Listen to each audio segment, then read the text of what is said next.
Ang AI ay nagbibigay ng maraming benepisyo na nagreresulta sa mas epektibong operasyon. Narito ang ilan sa mga pangunahing aspeto kung saan nagagamit ang teknolohiyang ito. Kalusugan at medisina.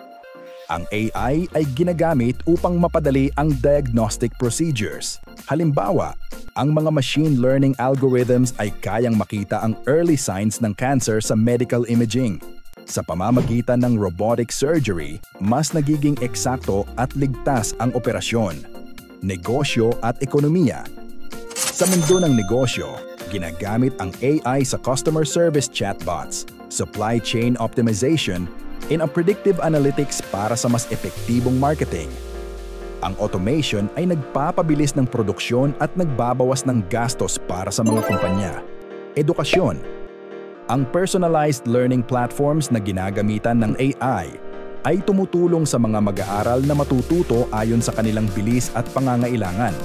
Ang teknolohiyang ito ay nagbibigay rin ng access sa edukasyon kahit sa mga liblib na lugar.